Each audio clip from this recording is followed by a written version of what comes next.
19 mars 2011.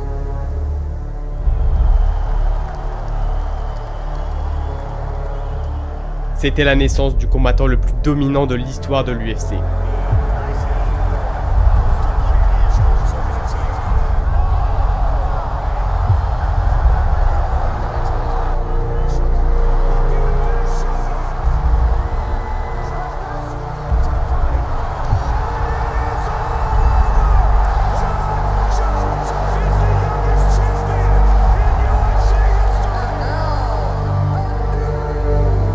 À seulement 23 ans, Jon Jones obtient officiellement la ceinture UFC de la catégorie des poids mi-lourds et devient par la même occasion le plus jeune champion de l'histoire de l'UFC.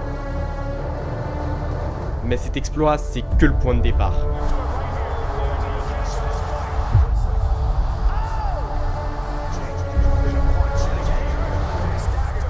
Après avoir brisé chacun des prétendants à sa ceinture, Jones avait officiellement égalé le record du plus grand nombre de défenses de titre de l'histoire de sa catégorie. À ce stade, il paraissait tout simplement intouchable. Son style inédit et son fight IQ inégalé lui permettaient de trouver les failles de n'importe quel combattant pour s'y immiscer, creuser l'écart et enfin écraser.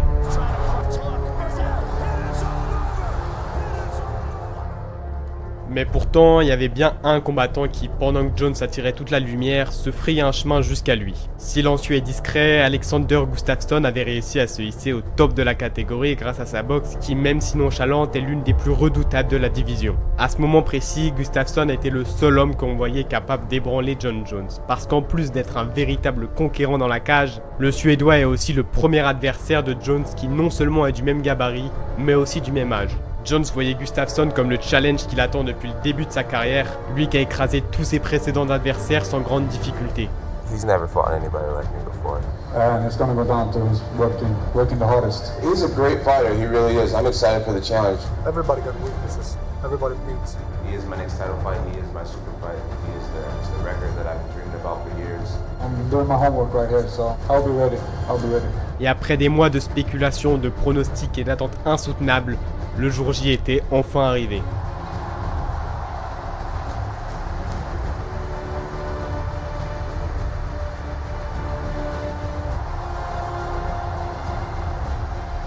Et Gustafsson annonce immédiatement qu'il n'est pas ici pour distraire le champion. Il réussit à brutalement le connecter avec son bras arrière et peut, grâce à son allonge égale à celle de Jones, prévenir les potentiels amenés au sol de Jon.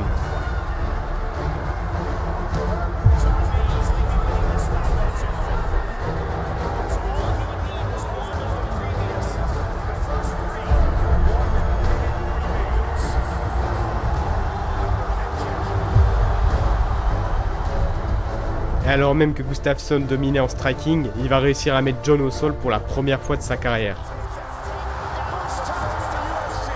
Alors à ce moment-là, l'ego de Jon était touché. Lui qui était vu jusqu'à présent comme un ovni est ramené au stade de simple humain devant les yeux du monde entier, et ça pour lui c'était inconcevable. Alors il se relève sans trop de soucis et choisit plutôt que de gagner à la régulière d'utiliser les fourberies qu'il a appris à maîtriser tout le long de sa carrière.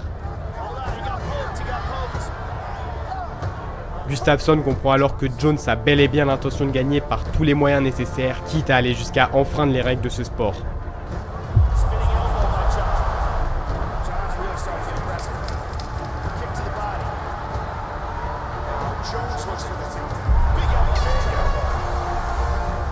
À ce moment-là, l'ambiance devient électrique. Le monde entier comprend que ce jeune homme de tout juste 25 ans s'apprête peut-être à réellement faire chuter le plus grand champion de l'histoire de la catégorie.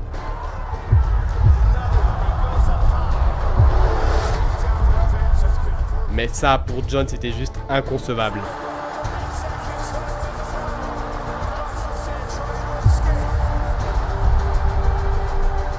Malgré tous ses efforts, Jones restait toujours dominé par le Suédois, qui réussissait malgré les puissantes frappes de Bones à instaurer son rythme en contrant le champion.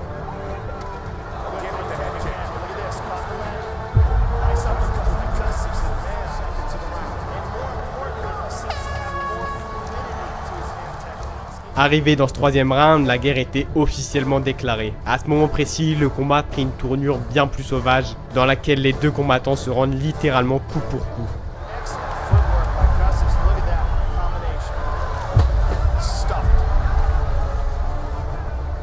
Mais Gustafsson avait beau dominer jusqu'ici, après plus de 10 minutes de combat acharné, la fatigue commence à se faire lire sur son visage, qui lui encaisse de plus en plus de frappes du champion.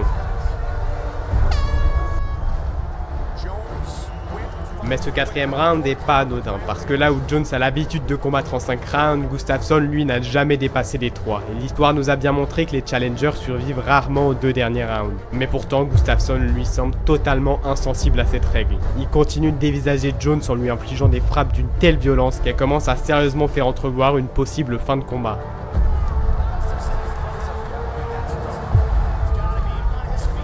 Mais Jones rappelle en un instant pourquoi il est le plus grand light heavyweight de l'histoire de l'UFC.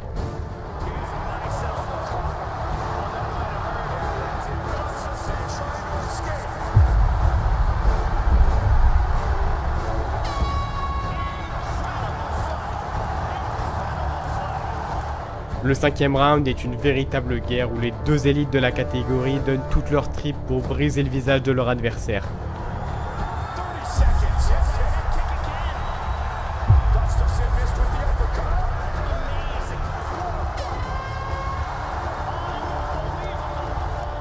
Et après 25 minutes de pure guerre, la salle n'avait jamais été aussi divisée. Là où certains sont persuadés d'avoir vu Gustafsson gagner, d'autres jureront d'avoir regardé l'inverse. Mais au final, peu importe l'avis des fans, le seul avis qui fera vraiment la différence restera celui des juges.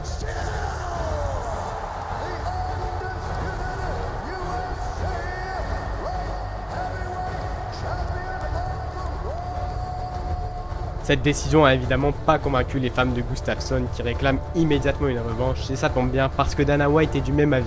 I think this is one of those fights that people would love to see again, and it'd be hard for either one of the fighters not to think they both should rematch. Leur combat revanche prend place à l'UFC 232, soit plus de 5 ans après leur première rencontre dans la cage. Et si pour Gustafsson ces 5 années n'avaient pas été de tout repos, pour John, elles n'ont jamais été aussi prospères. Enfin, seulement sur le plan professionnel. Parce que sur le plan du privé, John a connu une véritable descente aux enfers qui montra au monde entier le véritable visage de Bones. Breaking news just in, Fox Sports 1, the UFC has stripped Jon Jones of his light heavyweight title and suspended him indefinitely after Jones is charged in a felony hit-and-run incident. The U.S. Anti-Doping Agency has informed Jon Jones of a potential anti-doping policy violation. Ce combat allait alors mettre John à l'épreuve, lui qui enchaîne les bavures et les suspensions. Le combat démarre et Gustafsson met immédiatement la pression sur John. Il avance et frappe en continu, ce qui pousse John à reculer pour tenter de le contrer. Mais dès le 2e round, on sent que le vent a tourné. Gustafsson continue d'installer sa pression, mais John ne semble plus du tout la subir. Il est moins touché, connecte de plus en plus et commence à salement abîmer la jambe de Gustafsson.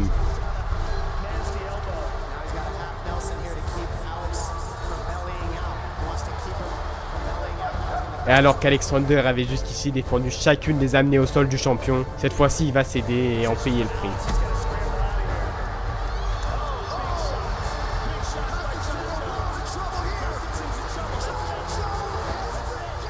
John était devenu intouchable. Il continuera, malgré les polémiques qui l'accompagnent, à marquer l'histoire de son sport. Mais Gustafsson, lui, se relèvera jamais de cette défaite et plongera dans une série de 4 défaites consécutives avant de raccrocher ses gants pour de bon. Cette rivalité aura montré une facette de John que le monde n'avait jamais vue, celle d'un simple humain.